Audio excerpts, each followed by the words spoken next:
I'm frequently asked to explain how I manage to decelerate for landing without gaining altitude.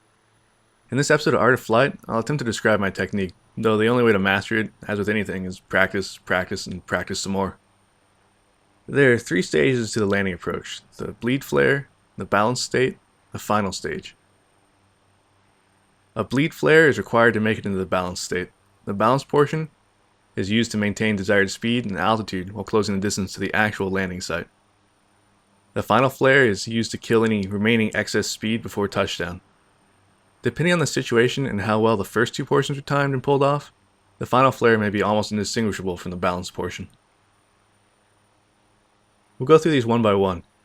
I'll be using a Little Bird for my demonstration aircraft, but the principles are the same for any helos in Arma. I've included a hint in the upper right of the screen that shows what keyboard keys I'm pressing at any given time, so you can get a feel for how Keyboard Collective works, amongst other things. First, let's look at this all together, then we'll go over the specific stages in more detail.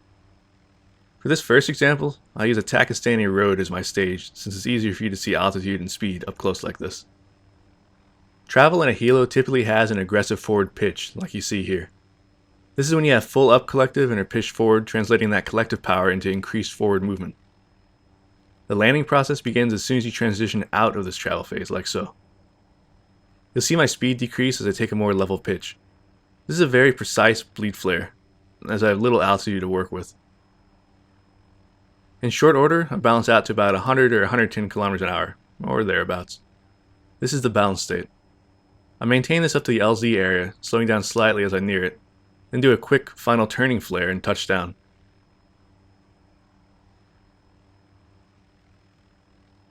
With my notional troops off, I'm out in seconds.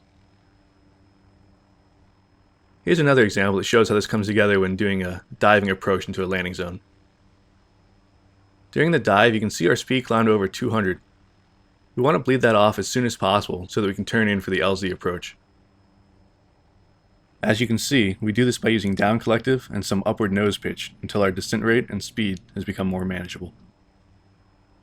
Once we get it to around 140, we turn into the LZ. We're in the balance state and we'll maintain that speed to close the distance to the LZ as rapidly as possible while still maintaining control. As we close on it, we begin a relatively long final. You'll see the pitch comes up and our speed drops further, ending with a smooth touchdown in the courtyard.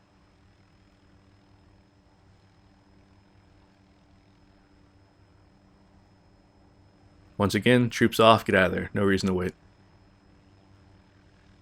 Let's break it down further. First up, the bleed flare. A bleed flare is initiated some distance from the landing site. I won't give numbers as it varies depending on speed, aircraft, altitude, your LZ approach, and various other factors. The intent of the bleed flare is to take the aircraft out of the high-speed travel profile, and instead move it into a very controllable approach path that can be finessed to arrive at the LZ quickly and smoothly. This is typically where your flight changes from an aggressive forward pitch to a more level or even pitched up attitude. If you have to do a dive to get to the LZ area, the bleed flare is what allows you to bleed away the energy picked up through that dive.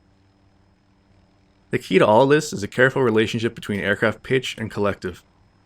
There are 4 basic ways to influence your aircraft's speed and altitude: pitch up, down, and collective up or down.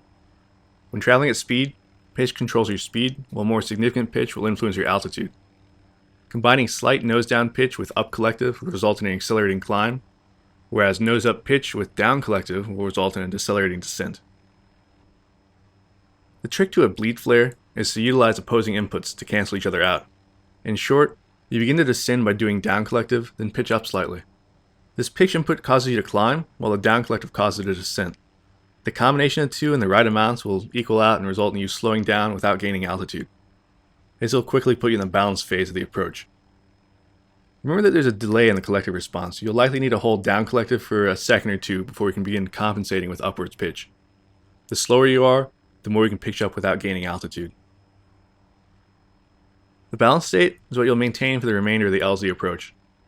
When balanced, slight adjustments to pitch and collective will allow you to descend or ascend, or speed up or slow down, without compromising your ability to rapidly transition into the final phase of your approach. You don't need to do much more than worry about pitch during the balance phase. Collective is required to get into it, but at this point, very little collective input is required to maintain it. As you close on the LZ, you slow your speed accordingly, done by pitching the nose up and using down collective as needed to prevent a gain of altitude. You should stay at reasonably high speed throughout this, not dipping below 70 km an hour if possible. The key is to be smooth in your speed adjustments. When approaching the LZ, it's generally wise to do so in a shallow arc. This keeps you from presenting a stable target to enemy gunners and also allows you to see the LZ more clearly before you get so close that your own cockpit begins to obscure your view. Study it enough at this point that you'll be able to visualize what you're setting down into, even without being able to directly see it. This becomes very significant in helos like the Chinook, where you can't see very well on the final approach. The final phase begins a relatively short distance from the LZ.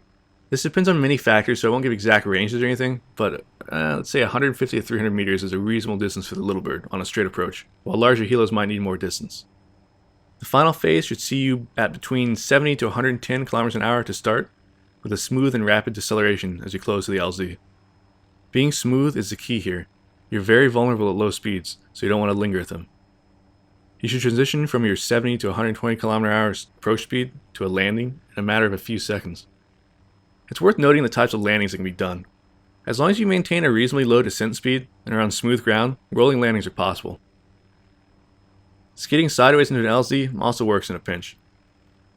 As a general rule, it's usually better to get on the ground quickly than to hit the LZ mark exactly. In most cases, the margin of error for an LZ is anywhere from 50 to 100 meters. The hotter the situation, the more critical it is to land as close as possible, but even then you can fudge a bit and still be okay. It's better to have troops on the ground, or boarding, than it is to have them waiting for you while you try to make your landing as pretty as possible and some RPG gunner sets up on you. So, there you have it. That's how I view the landing process. Obviously this is a very complex topic all in all, and these are just a few of the guidelines that will help get you where you need to go. It should certainly give you something to think about when practicing. Thanks for tuning into this episode of Dyslexi's Art of Flight, and good hunting. Until next time, take care.